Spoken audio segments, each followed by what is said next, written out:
Right, so Dan, thanks very much. Joined today by Dan McNeil. So Dan, do you want to introduce yourself?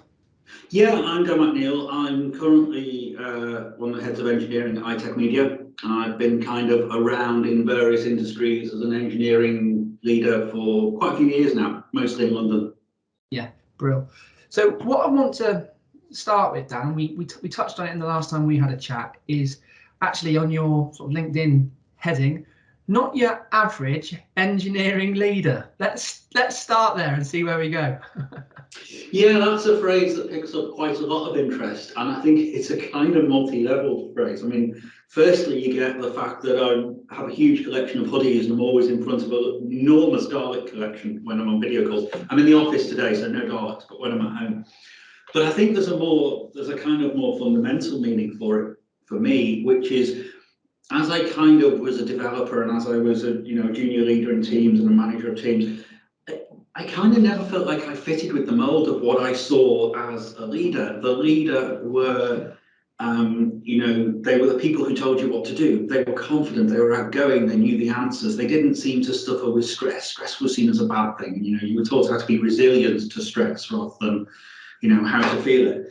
And I kind of spent quite a large part of the early bit of my career trying to fit into that mold, trying to, okay, what I want to do is leadership because I'm interested in people and I'm interested in team dynamics, I'm interested in all that kind of stuff.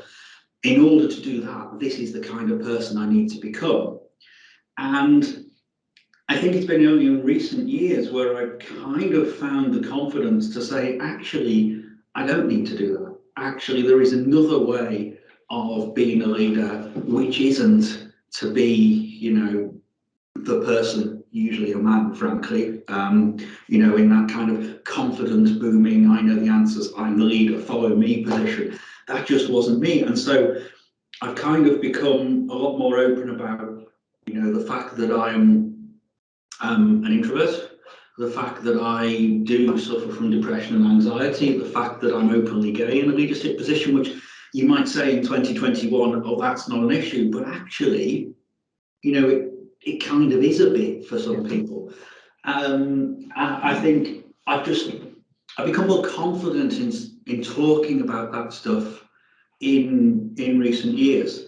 And kudos to the leaders I've had in recent years for allowing me to see that, for allowing me to be myself and allowing me to flourish, because truthfully, some of the leaders and some of the role models, or role that I thought I had early in my career, were more about, I can help to change you into a leader rather than I can work with you to be a leader as you are.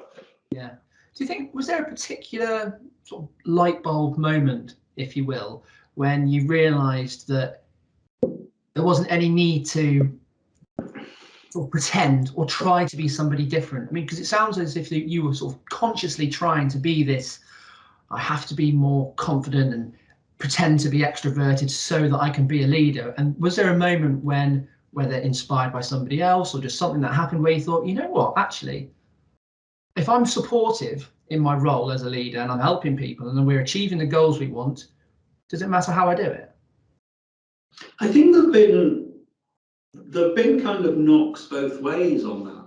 Obviously, more knocks in the direction of being confident and being myself, but there've been, up until quite recently, knocks both backwards and forwards.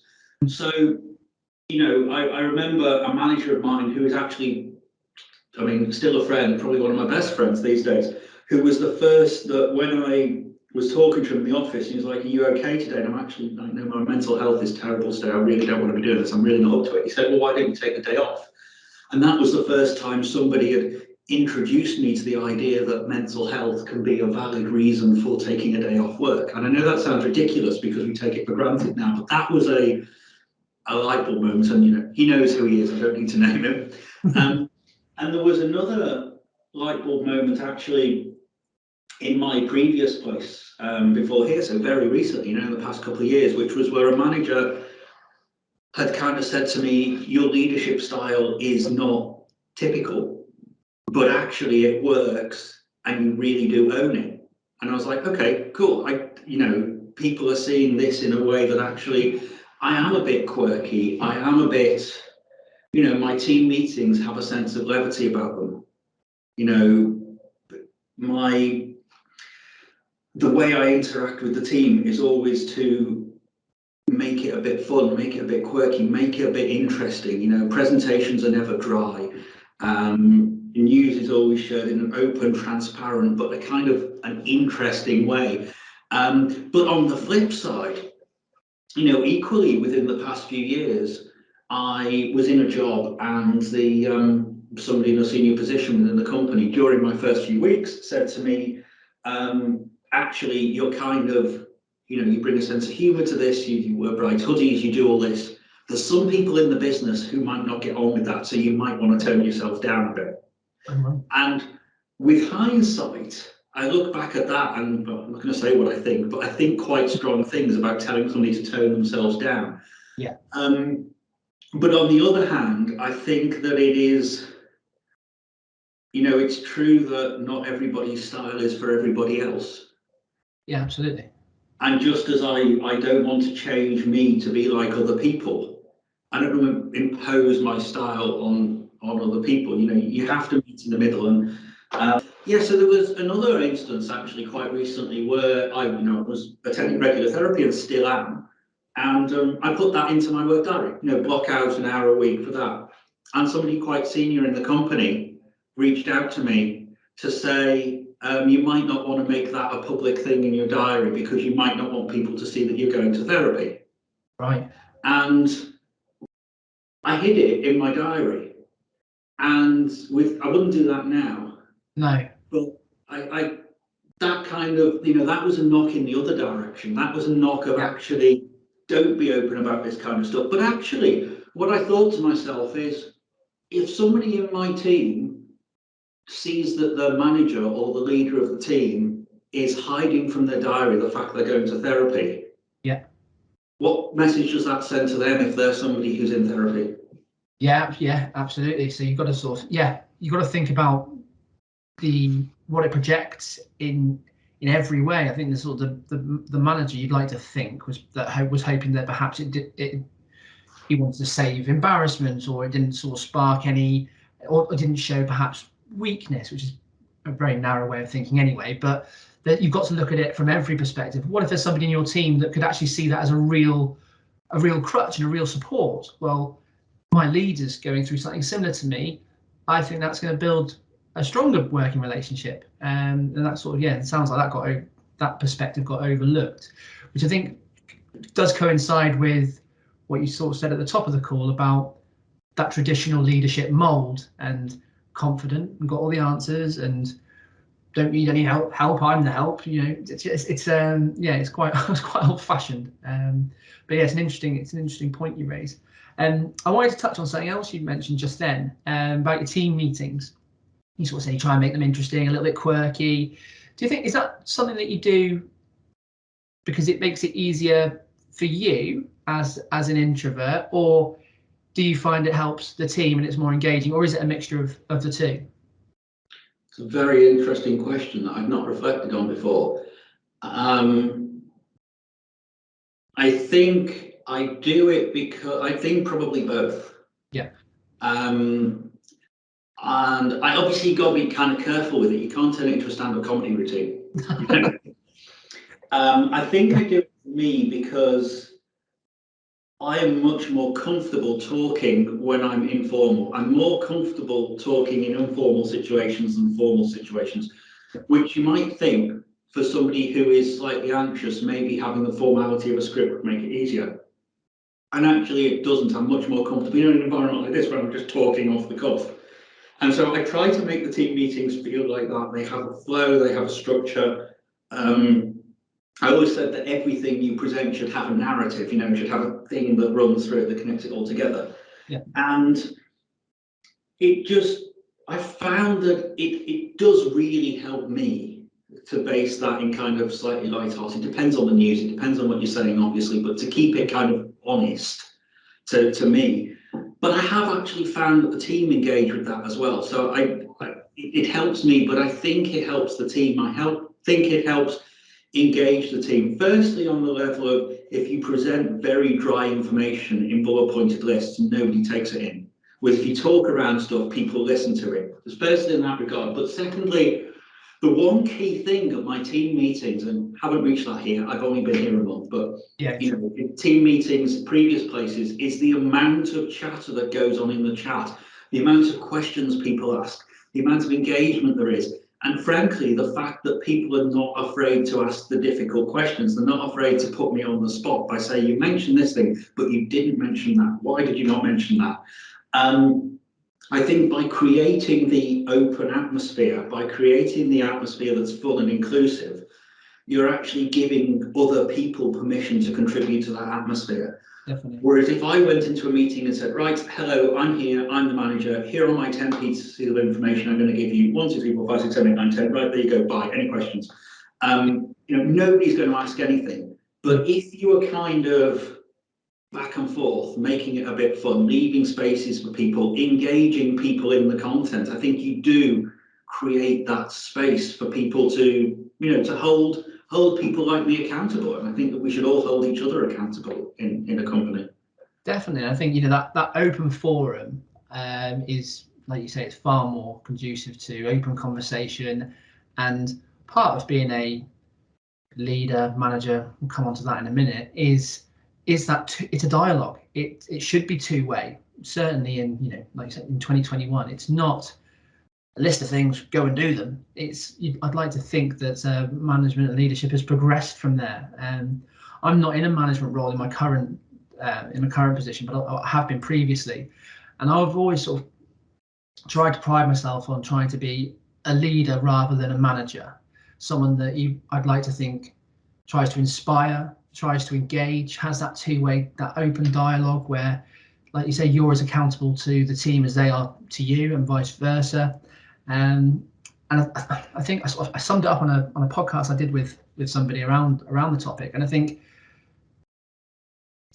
leaders have to be a little bit more selfless than managers. It's about shared success and shared sort of evolution of, in your case, a product, a piece of software, or whatever, in my case, a team or a target, from a sales perspective. And I think it's that collaboration can really come about from the sort of environment you suggested there, open dialogue, make it a bit more engaging, a bit more fun. And I think it is that sort of that leadership versus management piece. And I think management is, hopefully, it's kind of dead. It's kind of dead now. I'd like to think. What would you agree with that? I mean, do you differentiate between sort of leadership and management? Is there a big difference, or to you is it just same word, different? Yeah, same task, different word. Well, I'm kind of torn on this one because they're both just words. Oh yeah, absolutely. And actually, fundamentally, some places have, you know, very few places have leader in the job title. Yeah. But I think the word manager and leader have become imbued with meaning that they don't have kind of lexicographically. Yeah. They have meanings that have been given to them by the stuff that's been put on them. And to me, leadership is about being responsible for a group of people or a project or a thing or whatever, and influencing and coaching and unblocking and being at the forefront of allowing that to happen. Management for me is a lot more active. Management is kind of, you're managing the pieces by you're moving the things around to do them. You're managing it actively. I think leadership is, I would say, more passive, but that doesn't mean more distant. No. You know, management for me is only a step away from control. Yeah. And control is a very loaded word these days. Yeah.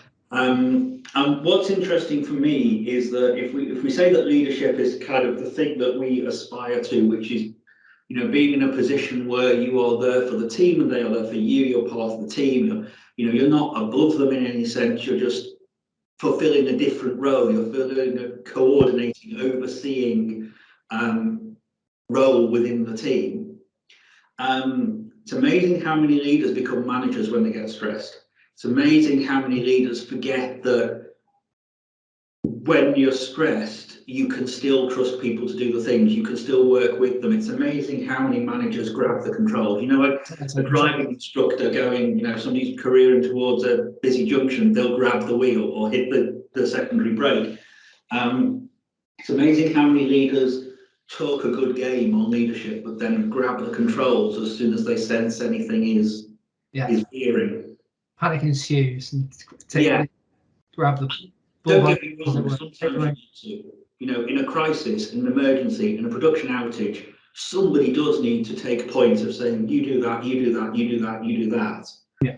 But I think it really needs to get to a real, you know, something is on fire before you're doing that. Yeah, no, absolutely. So when you're in that sort of, you know, in your leadership role, obviously you've mentioned like team meetings, and your team meetings are a little different. Is it different for a one-to-one because one-to-ones, I suppose, are typically easier to have a dialogue where there's, you know, there's only one person to concentrate on. That doesn't get, you don't lose, for want of a better word, control of the meeting.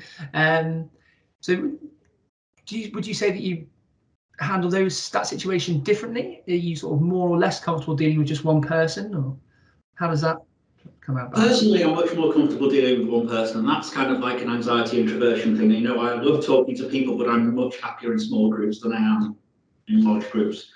And actually, I think it is very different, because if I'm leading a meeting of 20 people, I can't maintain an individual dialogue with 20 people. So the way I have to do it is I have to make sure that throughout the meeting, if I'm talking about if I'm presenting, I mean, if I'm coordinating a meeting where multiple people are speaking, it's different. But let's talk about a meeting where I'm kind of presenting. I have to sprinkle throughout it stuff that will appeal to different groups of people in the hope that everybody is engaged for most of the time. Mm-hmm. Whereas on a one-to-one, you can be incredibly flexed. You know, you can flex the style to that one individual person.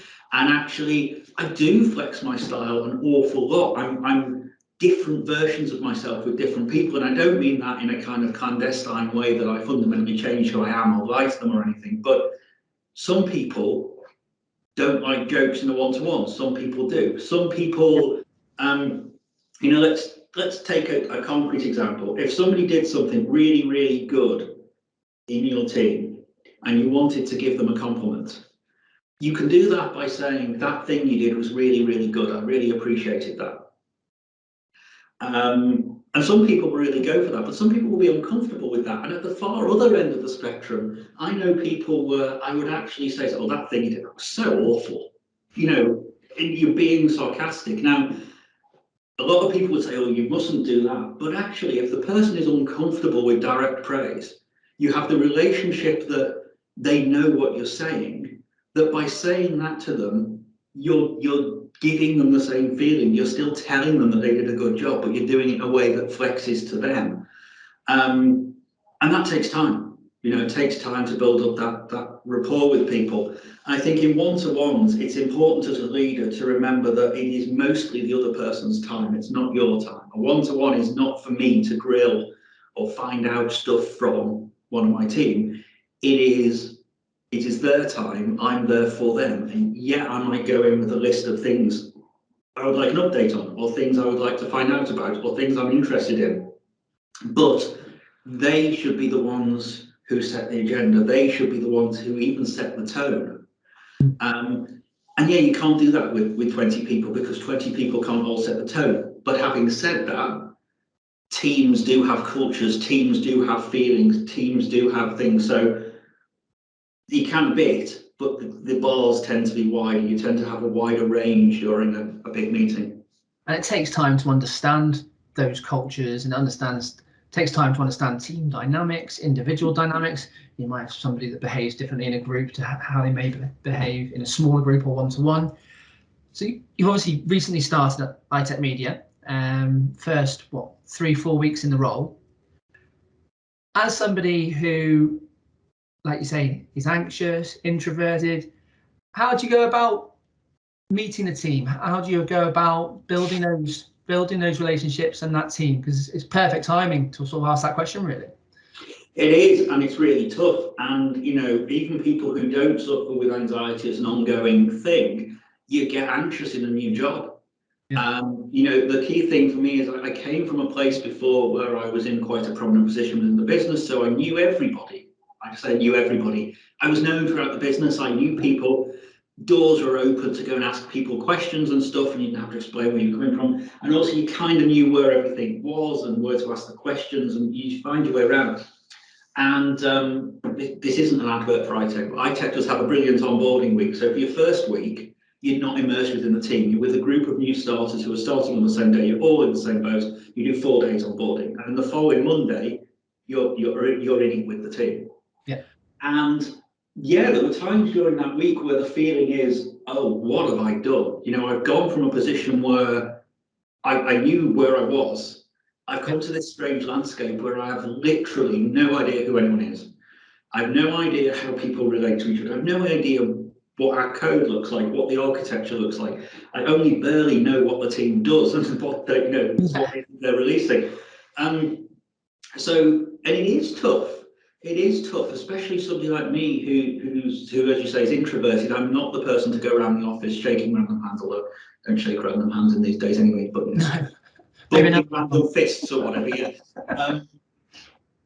And it's tough, and there's a couple of things I did. So firstly, one of the things I did during the interview process here, quite openly, was whenever anybody says, have you got any questions, was to say, look, I'm an introvert, I'm not an outgoing sociable person. Will I fit in this environment? Will, you know, will this work for me? And the answer is yes, it does, because, you know, we're a tech organization, in a large part of the company is tech. There are an awful lot of introverts in tech, and we could get into why that is, but it's true, there are, so I'm not on my own. I think the other thing is checking in with myself before I decided to move jobs to say, am I strong enough to go through this at the moment? You know, it's a big decision in your life. It's like, you know, moving house, for instance. There are things to be considered where you might say, actually, I won't move house at the moment because, or I won't change jobs at the moment because. So it was a case of checking myself to say, am I ready to take the buffeting on my mental health that this is going to give me? Yeah. And it's kind of buckle up and get through it. And I know that that's not me being glib about mental health. That's, you know, as somebody who goes through anxiety and through depression, if you know it's going to come, you do sometimes steel yourself and go, this is going to be painful, but I've got to go through this. I know I've got to go through this. Yeah. And it takes a lot of energy. And, you know, the one thing I hate as somebody who suffers from anxiety is people saying, oh, don't worry about it. You know, it's like the worst thing. It's like saying cheer up to somebody who's depressed, which is, you know, as stupid as saying to somebody who's got a broken leg, oh, it's fine, walk on it. Walk it off. You know, but, you know, for me, certainly, I do have the ability to force myself through periods of anxiety, but it takes an awful lot of energy. It's very painful. You lose a lot of stuff. It's very disorienting. And to a certain extent, it was just grit my teeth and know this onslaught is coming. It was very helpful because I kind of mentioned this to people here. I actually came in and had lunch with quite a few of the team beforehand. I was on WhatsApp with a couple of people in the team just chatting and shared interests and stuff. So when I came in on my first day, I mean, metaphorically came in, I was at home that week. Yeah. There were plenty of people on Slack who I could say, oh, hello, did you watch Drag Race last week? Because that seems to be the single binding factor between most of the people I work with. Drag Racing strictly. You know, and you kind of get in that way, and then you come into the office, you meet those people, and through those people, you meet other people, and you go through it more slowly. But the one thing I will say is, I mean, I'm in the office today. I'm actually in the office 3 days the week we're having this conversation, which is very rare for me. I find that a day in the office is great. I have the energy for a day in the office. I can paint on the outgoing, meet people for a day. After about a day and a half, it's just like, no, I need to get out of here now. You know, this is too much. I need to get back home. Yeah. So I was very careful to do that. I was very careful to say, go into the office for a day in your first proper week. Meet some people, but don't try and meet everybody. Don't try and say hello to everybody. Control this a bit. You know, meet a few people, set yourself a goal of meeting the people you've already had Slack conversations with. Yeah. And then there'll be other times to meet other people. There'll be other times, you know, come in the next week and meet some different people. And actually the response has been, I would say here, has been the smoothest onboarding I've ever had, even though it's been remote. Now, maybe it's been easier because it's been remote for that regard, but you know, I'll give you an example of, I wrote a post on LinkedIn, which was a little while ago by the time this gets released, about Christmas party season and how that's not great for introverts and socially anxious people. What I've actually had here at ITech is people who are on the organising committee for that kind of thing read that post, reach out to me privately and say, could we have a chat so that we can understand how to make our events more inclusive for people like you? Oh, brilliant. And that to me is a small thing, but that really sends the message to say we actually care about the people. We understand that everybody's idea of fun and everybody's idea of, you know, how to enjoy themselves is different. Yeah. So we're willing to listen and learn and take on board everybody's point of view rather than just say, well, this is fun for us, so let's do it. The one thing that social events at companies tends to be, and I'm not generalizing, but it tends to be the kind of people that volunteer to be on the social committee and organise events tend to be the extroverts, because that's the kind of thing that extroverts do. Because they like it. The energy. Yeah. And I think it's you know, but what I will say is brilliant here is that there are several Christmas events by different teams, different groups of people. They're not all going out big parties. Some of them are things that actually do appeal to an introvert such as me. So I'm unapologetically picking and choosing which ones I go to.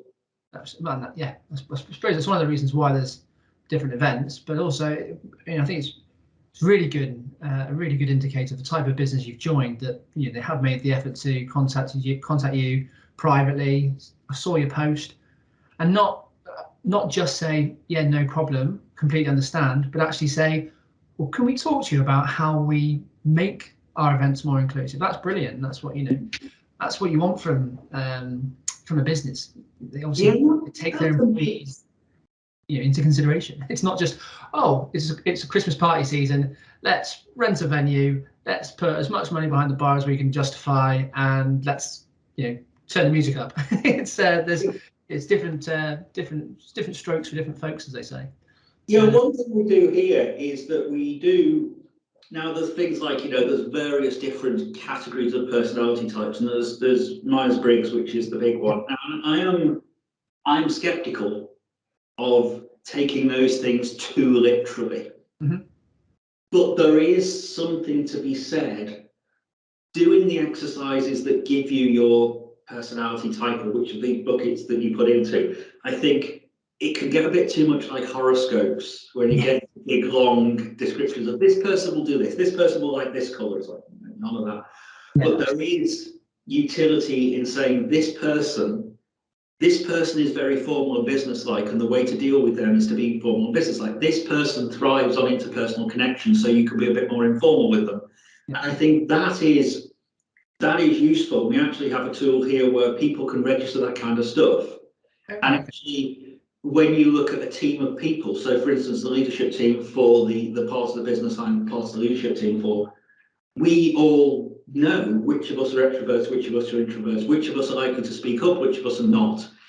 And yeah, people change in different situations, but that allows you to realize, actually, my way of doing this thing might not be comfortable for that person. Yeah.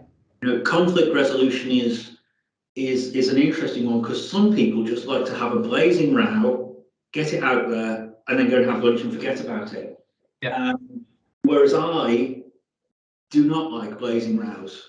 No. I don't like heated conflict.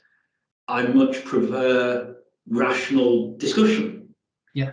And that's not to say either way is right or wrong, although there are some views on that. But as long as two people agree on how to do that, it works. And I think, yeah, in leadership roles, I think the other thing in leadership roles, talking about that kind of stuff, is I was always taught, in fact explicitly told in previous roles, that leaders shouldn't have emotions. And if you do have emotions, you should never, ever act on them. Really? Wow. Yeah, I was explicitly told that. I initially I was kind of thinking, well, okay, what I need to do is turn off emotions. And I get the point that, you know, getting angry at colleagues isn't good. Getting, you know, Of course. but actually, generally, if I feel upset or frustrated about something, that's a useful emotion because that tells me there is something about that thing that makes me uncomfortable. And by interrogating that, I can either learn something about the thing or something about myself. And you can, of course, rectify it as well. Yeah. I think, you know, emotional intelligence, for example, is really important in interacting with other people, trying to experience empathy and what somebody else is going through helps with conflict resolution. But it doesn't even have to be conflict. It can just be day to day, a project. Well, this person operates like this, and I know that they're experiencing this, so I'm going to give them, I don't know, a heads up. I'm going to give them a little bit more time. Or this person's just come back from paternity leave. They're going to be wanting to get out of the office at the end of the day, or log off at the end of the day. So let's bring that meeting to the beginning of the morning. So, and that's emotional intelligence. So to turn off emotion entirely is, I would say, yeah, something you should shy away from. I think if you can use it properly, it's incredibly useful. There's a difference between turning off emotion and being reckless or acting on perhaps instinct, or that gut emotion and overreacting or doing something you later regret. But I think having the driver, an emotional driver, which you then digest and act on, is actually very, very helpful, I would say. And the truth is, when I was in the world of kind of suppressing emotions as part of the job I was doing, it would pop out in unhelpful ways. I would find myself getting angry, or I'd find myself getting really frustrated because I'd ignored the fact that this thing is niggling me.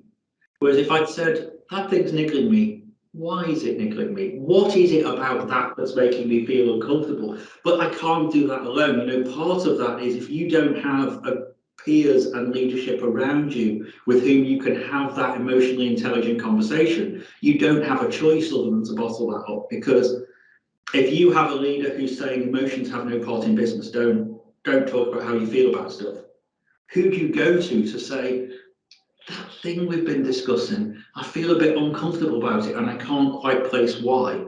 Yeah.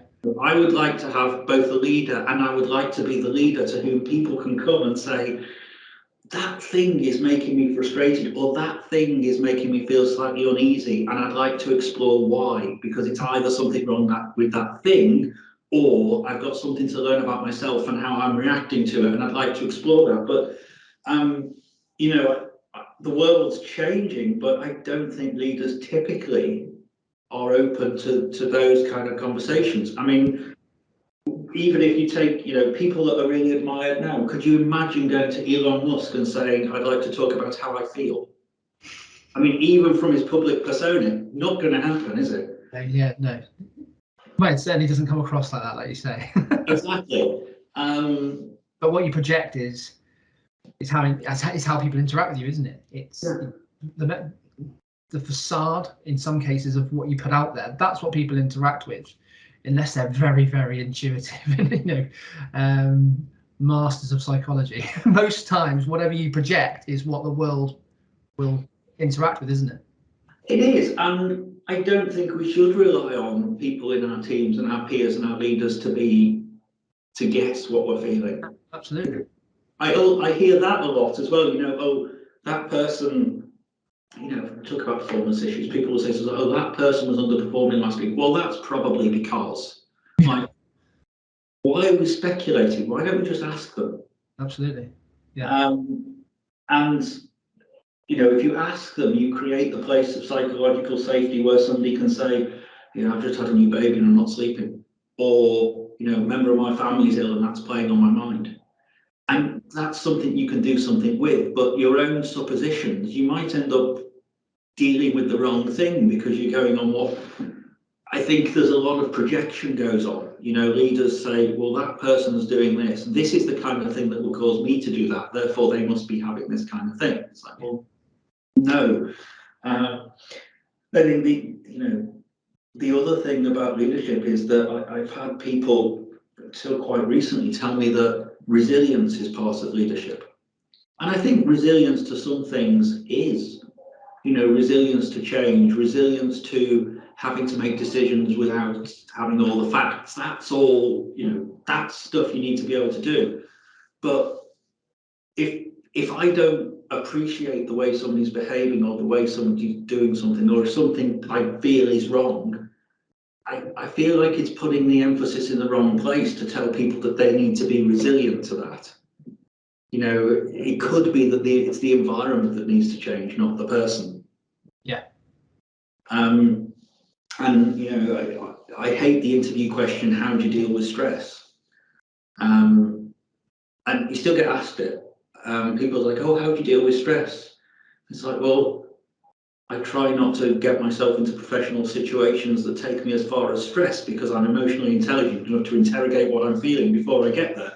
Yeah. Weirdly enough, the kind of people that ask you how you deal with stress don't particularly want to hear that answer. No. They want to hear, I don't get stressed. Yeah. Or I get stressed by playing golf or whatever this, thing is. Yeah. And I think it's important. It's important for those of us in leadership positions. I mean, I never think of myself as an influential leader, but somebody did once say to me, you can't help but be a role model to other people. And it's important for those of us who are the ones standing at the front in team meetings, who are the ones of us working on strategy and presenting strategies and team and all this stuff. It's important for us to say, actually, we do have mental health, which can be good and it can be bad. And we do suffer from lack of confidence. And we do use techniques such as putting jokes into a presentation to make it easier for ourselves and hopefully to make it easier for you.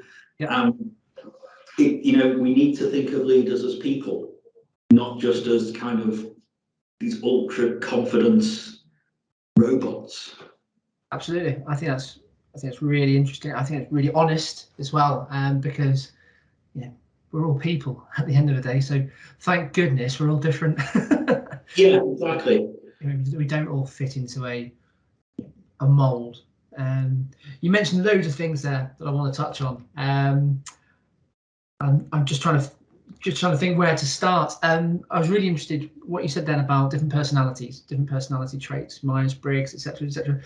We do it for our customers. We do Thomas profiling for our customers' leadership teams, because for the exact reason you mentioned, people are different, and it's not to say, well, you're a high I and you want to be really chatty or anything like that. It's not to tell people about themselves, but it's to highlight and understand how people interact with each other and how you should interact with another leader in the team, or within the leadership team, or even managers within the team underneath you.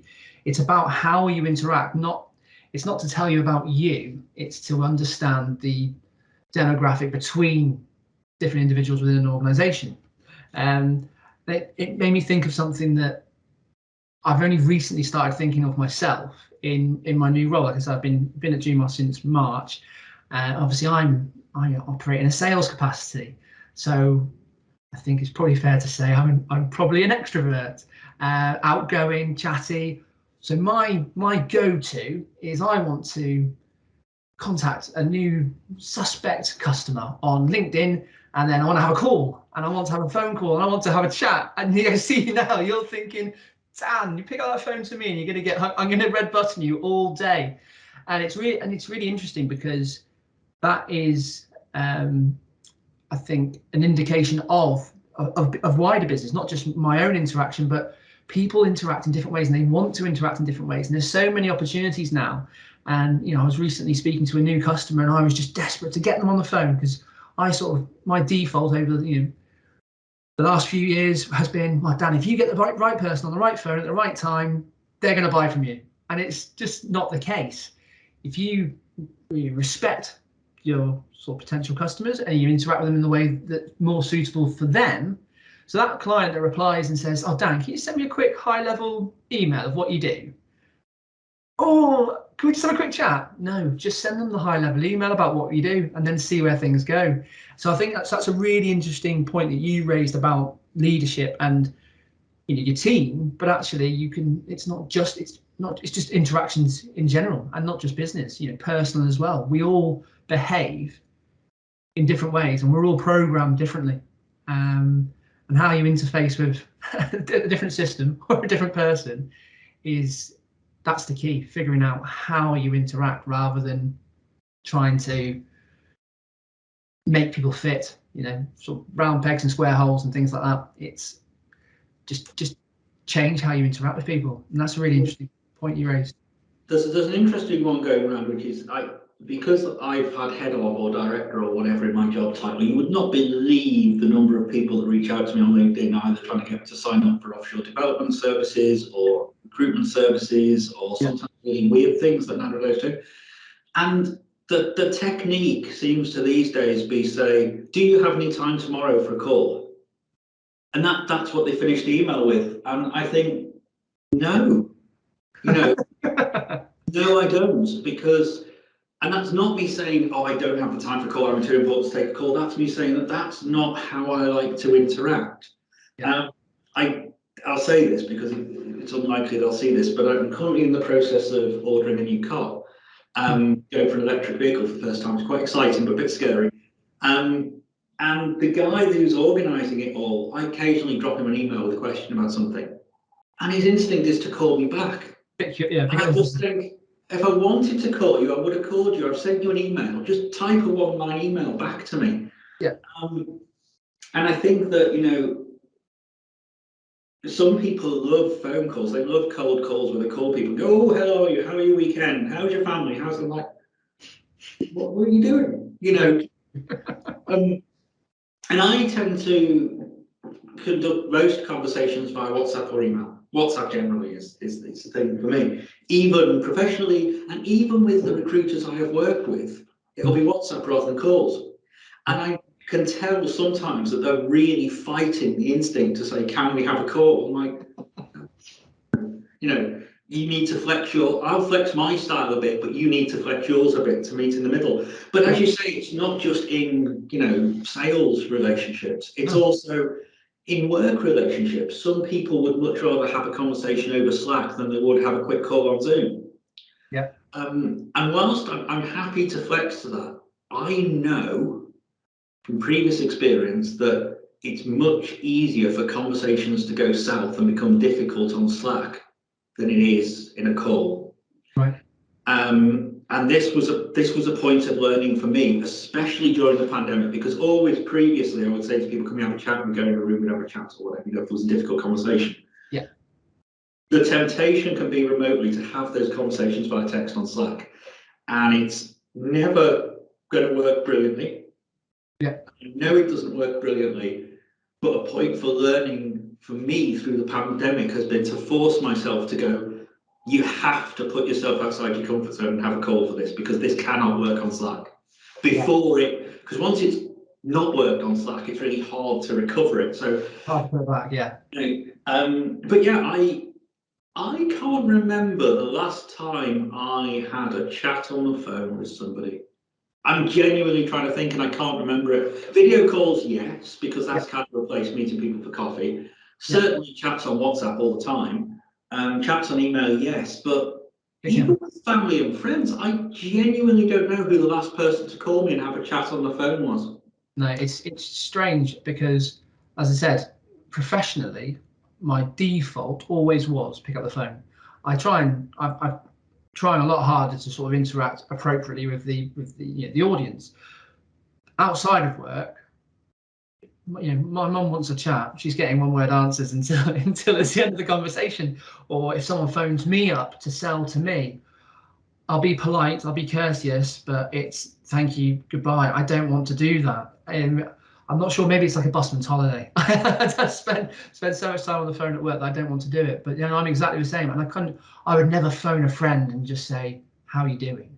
That terrifies me. No, it was Stephen Fry, I think, who said that calling somebody for a chat is a bit like in a social situation, just banging on the table, going, "Speak to me, speak to me, speak to me, speak to me." It's a very impolite thing to do, Although I remember the days when you used to pop around to somebody's house for a chat unannounced. You go to somebody's house and knock on the door and they go, "Oh, come in, have a cup of tea." I'm like, no. And I think phone calls kind of gone the same way. It's like, occasionally I'll have a video chat with a friend, or, at home, the two of us will stick Zoom on the telly and somebody else will at their end, especially during lockdown. Of course, It was arranging. You'd WhatsApp somebody and say, do you fancy a video chat tonight? So you're kind of arranging the chat. But I think the other aspect of this for me is, and I'm not attacking extroverts. I'm not. But the number of extroverts that think that introverts need fixing, and that we need to come out of our shells, and we need to learn to enjoy this stuff, and we need to learn to have fun.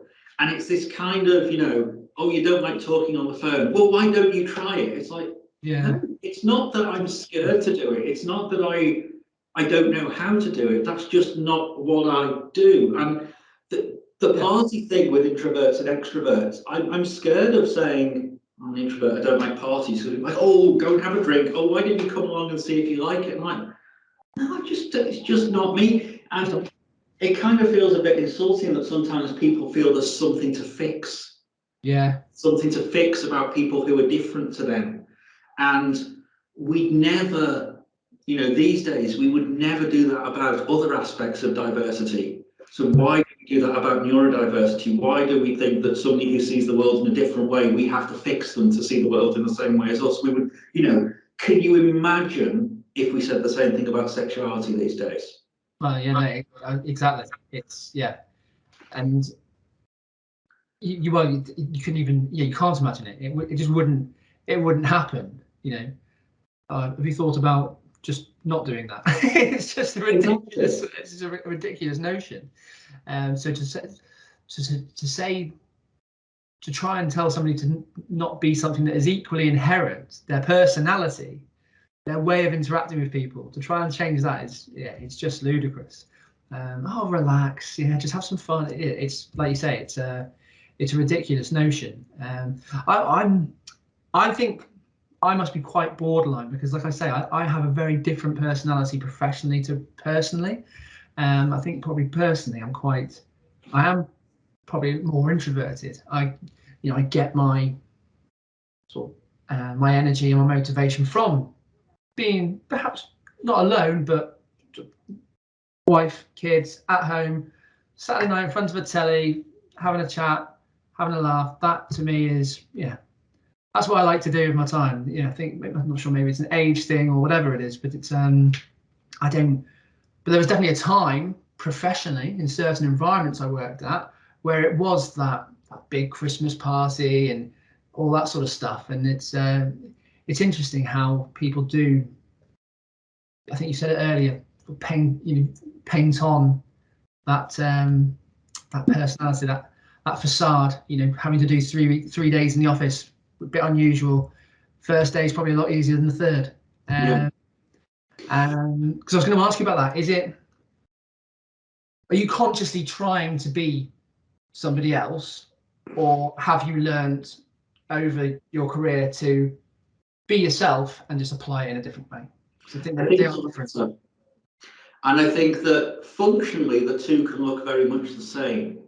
But the difference with what I do now is I'm very open about saying, yes, I can force myself to be confident or portray the role of a confident, and a very philosophical question about what is the difference between somebody who's actually confident and somebody who can play the role of a confident person, because they look and behave the same.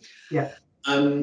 But I'm very comfortable now to say I can do that. I can come into the office and meet people and fist bump and go for coffee and do all that.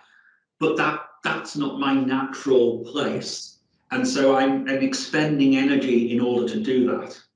Yeah. Whereas some people would be the other way around. They would say spending a day at home away from everybody is tough. So I have to force myself to do that, and coming into the office is the natural place. And I think as a leader, you have to have the ability to flex your behavior and do that in a comfortable way. But I don't think you need to go so far as to fundamentally change what you enjoy, or change how you interact, or change how you work with people. I think all that can stay the same, but you do need to learn how to present slightly different faces to different people. But frankly, we do that the whole time anyway. It's a bit like saying, if you've got kids and you're interacting with the kids, you'll probably interact with them slightly differently than you would with a group of mates down the pub, and they're both you.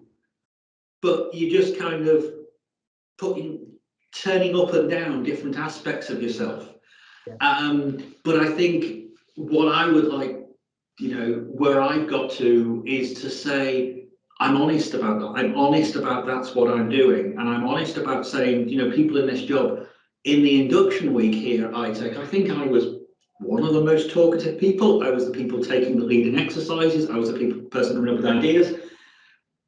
And I'm like, yeah, okay, that might make you think that this is, but actually that's the role I play. I'm naturally drawn towards taking a leadership position within a group, not in a controlling way, but that's naturally where I gravitate, which is probably means that being in a leadership role is the right thing for me. That's a good thing.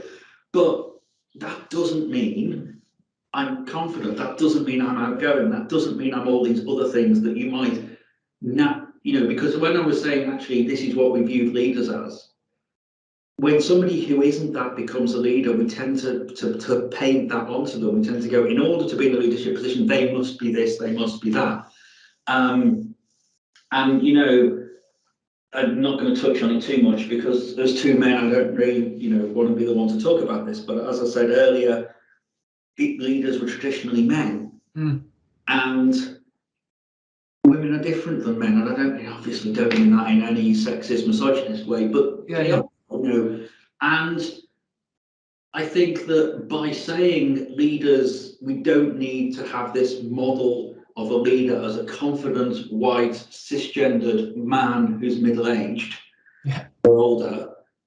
Any of those things can be not true and you can still be a leader, or they can all be not true and you can still be a leader. And I can only talk about some of those, but I think opening the conversation to say, let's dismantle our view of what a leader should be, is we're in conjunction with the people taking other parts of the building blocks and going, well, maybe a leader doesn't have to be white, maybe a leader doesn't have to be a man, maybe a leader doesn't have to be confident, maybe they don't need to be straight, whatever. We can individually interrogate each of those blocks ourselves. Yeah, absolutely. Let's look at the package, look at the person rather than which boxes they tick in our imaginary archaic image of a leader. It's say archaic. Unfortunately, there's a lot of them still around. Oh, absolutely, absolutely. Very interesting point. Brilliant. Thank you very much. Dan, just want to thank you for being so honest and taking the time to speak to me today. I think it's really interesting. Usually this is the kind of thing that we might have organised a webinar or a round table, but I think in the theme of the conversation, I'm hoping a lot more people in a similar situation or similar position to yourself will interact with this, and I think they'll get an awful lot of insight and benefit from what you've had to say. So thank you very much. Thank you. And from my point of view, I love talking about this kind of stuff. And you were asking me before, do I do the stuff in team meetings for other people or for me? And I said both. I do this for other people and for me. It helps me to talk about this stuff and to be who I am and get that out there. And I'm up on LinkedIn, people can find me. Always happy to talk to people who are either interested, or it would be lovely to meet some other people who are in similar positions to me. They're in senior leadership positions in engineering and aren't typical in that mold of leaders. It'd be good to meet some other people in that kind of slightly more diverse group. Brilliant. Well, we will get this out there and hopefully people will be in touch and you can sort of share some of your experiences with them. So yeah, thank you very much. Brilliant. Thank you very much. Cheers, Dan.